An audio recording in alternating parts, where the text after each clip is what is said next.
৫ August Bharat পালিয়ে যাওয়া আওয়ামী লীগের সভাপতি ও সাবেক প্রধানমন্ত্রী শেখ হাসিনা ও তার পরিবারের আস্থাভাজন চট্টগ্রাম বন্দর কর্তৃপক্ষের বর্তমান chairman rear admiral SM. Moniruzzaman বহাল তবিয়তে রয়েছেন।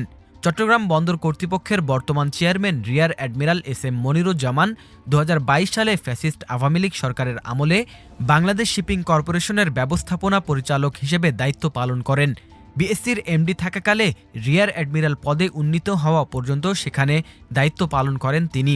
বাংলাদেশ শিপিং কর্পোরেশনের ব্যবস্থাপনা পরিচালক থাকা অবস্থায় চায়না প্রতিষ্ঠান থেকে বিনা টেন্ডারে ৪ জাহাজ ক্রয়ে $৪ কোটি অতিরিক্ত দাম দিয়ে জাহাজ কেনার চুক্তির অভিযোগ রয়েছে তার বিরুদ্ধে। এই বিষয়ে বাংলাদেশের প্রথম সারির গণমাধ্যমসহ প্রথম আলোতেও সংবাদ প্রকাশিত হয়েছে।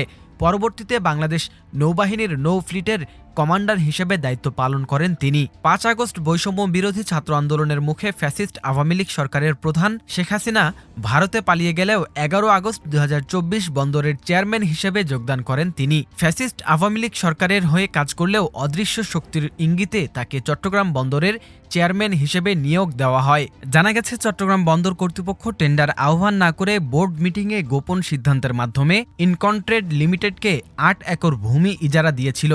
এই ঘটনা নিয়ে ব্যাপক সমালোচনা ও তদন্তের পর অবশেষে ইজারা বাতিল করা হয়েছে। ৪০০ কোটি টাকা মূল্যের এই ইজারায় ব্যাপক অনিয়ম ও দুর্নীতির অভিযোগ ওঠে, যা সরকারকে বড় অঙ্কের রাজস্ব ক্ষতির মুখে ফেলে। এছাড়া বন্দরের টাকায় নৌ পরিবহন মন্ত্রণালয়ের উপদেষ্টা এম সাখাওয়াত হোসেনের ছেলে এম সাফাক হোসেনকে ৩২,০০০ টাকা মূল্যের স্যুটের কাপড় উপহার দেওয়া নিয়ে সামাজিক যোগাযোগ মাধ্যমে ব্যাপক সমালোচনার সৃষ্টি হয়েছে। চট্টগ্রাম বন্দরের chairman rear admiral SM. Moniruzzaman নিজে সাফাককে এই উপহার তুলে দেন। অভিযোগ রয়েছে, দেশ ছেড়ে পলাতক স্বৈরাচার সরকার শেখ হাসিনার সময়ে মনিরুজ্জামান ও সালমান এফ রহমানের যোগ সাজশে ৬টি জাহাজ কেনার বরাদ্দ নিয়ে মাত্র ৪টি জাহাজ ক্রয় করা হয়েছে, যার ফলে বিএসসির ক্ষতির পরিমাণ প্রায় ৫০০ কোটি টাকা।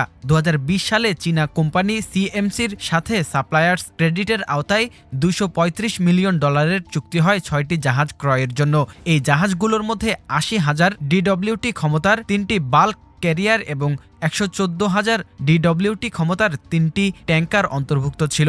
এই চুক্তি অনুযায়ী বাংলাদেশ শিপিং কর্পোরেশন সিএমসির কাছ থেকে সরবরাহকৃত জাহাজগুলো পাবে উচ্চ সুদে অর্থায়নের ভিত্তিতে। কিন্তু ২০২২ সালে চুক্তির মধ্যে পরিবর্তন আনা হয়। দাবি করা হয়, আন্তর্জাতিক বাজারে দাম বেড়ে যাওয়ায় পূর্বের বাজেট অনুযায়ী ৬টি জাহাজ ক্রয় করা সম্ভব নয়। এরপর গোপন চুক্তির মাধ্যমে মাত্র ৪টি জাহাজ ক্রয়ের প্রস্তাব করা হয়। বিষয়ের বিষয় হলো, এই চুক্তি সম্পন্ন হয় বিনা টেন্ডারে।